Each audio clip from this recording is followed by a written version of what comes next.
Hola, buenos días, soy Javi Zabal, experto en finanzas personales, y hoy vengo a traeros un vídeo hablando de la moratoria hipotecaria, ¿vale? que puso en marcha el gobierno para acometer la crisis sanitaria del COVID-19.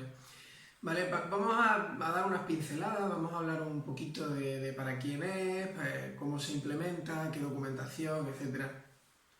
Pero bueno, al final haremos una reflexión a ver qué os parece, ¿vale?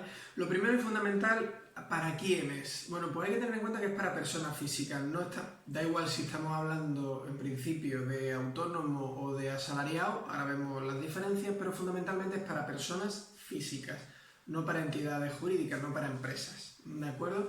Esa es la primera cuestión.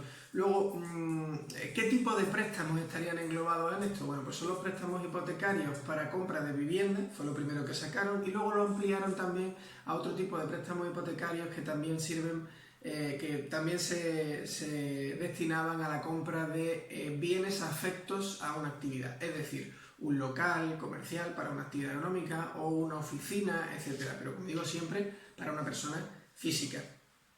¿De acuerdo? También se amplió a viviendas que no sean la habitual, que estén arrendadas y que el titular sea una persona física, como digo, y que en este momento pues hayan pasado a perder los ingresos por alquiler, ¿de acuerdo? Esas también estarían, con lo cual son tres tipos de préstamos hipotecarios. Para la vivienda habitual, que fue la primera que se abrió. La segunda, para bienes afectos a una actividad, como son locales, oficinas, etcétera. Y la tercera, viviendas no habituales que estaban destinadas al alquiler y que han visto cómo perdían sus ingresos por el alquiler. ¿De acuerdo? El segundo punto que vamos a ver es lo que el Real Decreto habla de vulnerabilidad económica. Es decir, tienen que cumplirse unos requisitos para poder acogerse a ello. Y es haber sufrido un impacto económico en la familia. ¿De acuerdo? ¿Qué requisitos hay que cumplir? Bueno, pues si eras asalariado, si eras una persona que trabajabas para una empresa, pues haber pasado a la situación de desempleo por la vía del ERTE, ¿de acuerdo?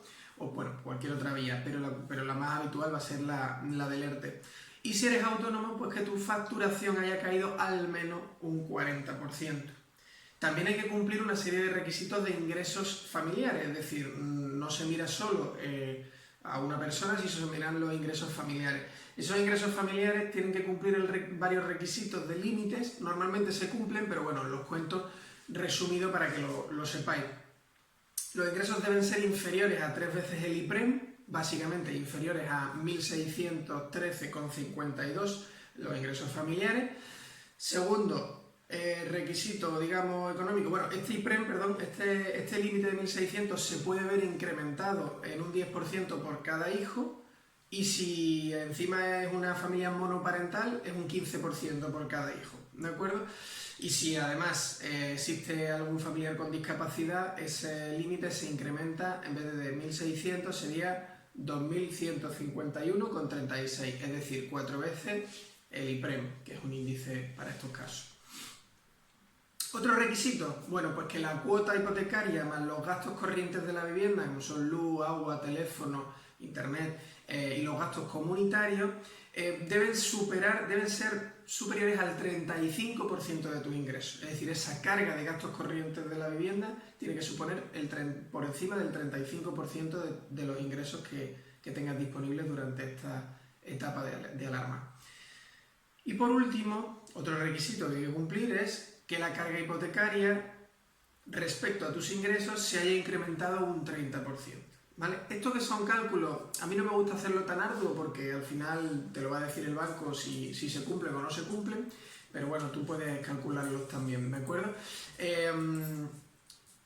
La siguiente cuestión, que quería comentar es el plazo de respuesta. El banco debe responderte en 15 días desde que aportas toda la documentación. Y ahora vamos a ver qué documentación es necesaria. ¿Y luego hasta cuándo? Pues bueno, desde que se estipuló el estado de alerta con el Real Decreto del 19 de marzo y hasta 15 días después de que se levante el estado de alerta. Es decir, si estamos un mes y medio en estado de alerta, 15 días más serían 2 meses, 2 cuotas hipotecarias, es lo normal. Más o menos vamos a estar hablando de media en 2 cuotas hipotecarias para cada familia, ¿vale? ¿Qué documentación es necesaria aportar? Bueno, para empezar diré que toda aquella documentación que se pide según el decreto, pero que hay dificultades para obtenerla precisamente por el estado de alerta, como puede ser el certificado de empadronamiento, que es complicado, pues no se va a exigir presentarlo en el momento de la solicitud, pero sí se va a exigir presentarlo a posteriori cuando se levante el estado de alerta, y ahora veremos por qué esta situación, ¿vale? Entonces, documentación. Para resumir, bueno, pues lo primero que tenemos que ver es cómo acreditamos que efectivamente estamos en estado de vulnerabilidad económica.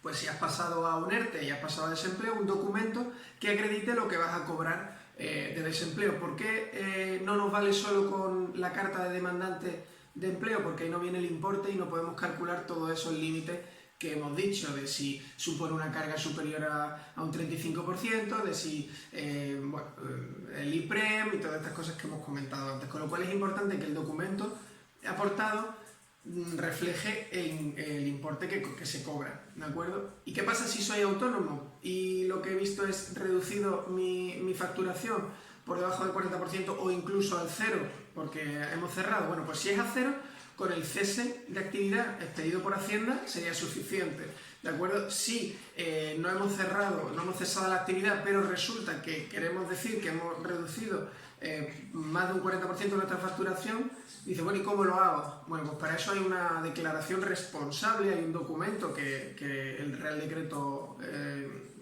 lo estipula, donde tú firmas que efectivamente eso se ha producido. Si luego, pasado todo este estado de alerta, se hace una inspección sobre tu situación y resulta que no cumplías con esos requisitos, vas a tener una responsabilidad, ¿vale? Y entonces pues vas a tener que pagar una serie de sanciones y demás.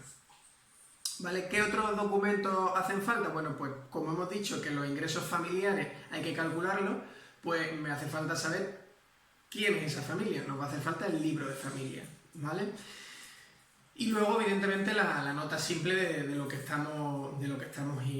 está hipotecado y vamos a pedir una moratoria, ¿de acuerdo? Como decía antes, hay una declaración responsable, que es un documento que el banco te tiene que facilitar, donde tú firmas que cumples con los requisitos. Tú te haces responsable de cumplir con los requisitos, con lo cual es interesante que seas consciente de esa responsabilidad. Vale, ya hemos visto qué documentación, ya hemos visto para quién es y ya hemos visto qué requisitos debe de cumplir. Pero ¿esto cómo se va a implementar? Bueno, pues básicamente, si dejas de pagar una o dos cuotas, esa una o dos cuotas luego la vamos a repartir entre el resto de la vida del préstamo. Esto dependerá de cada entidad, pero lo lógico es que al final distribuyas esa cuota hipotecaria o esas dos cuotas hipotecarias, esperemos que no sean más, a lo largo del resto de vida del préstamo. Vas a haber incrementado poco, porque tampoco depende del tiempo que te quede y del importe de esas cuotas, ¿vale? ¿Se debe firmar ante notario? Bueno, pues en principio tampoco se estipula si sí o si no, pero bueno, lo normal es que no se haga ante notario porque no tiene sentido asumir ese tipo de costes para hacer una moratoria de un par de cuotas. Si no cumples con los requisitos de vulnerabilidad económica, pero aún así necesitas que te busquen una solución, se van a implementar, bueno, eso ya siempre ha existido, unas carencias, y esas carencias, donde sí hay intereses y donde sí seguramente haya que pasar por notaría, pues no son una solución realmente que yo crea que son una solución real, porque al final tiene una serie de gastos que entre pito y flauta dice, bueno, si me voy a ahorrar dos cuotas pero tengo que pagar estos gastos, pues igual no merece la pena. Pero eso si no cumple con los requisitos de vulnerabilidad económica, ¿vale?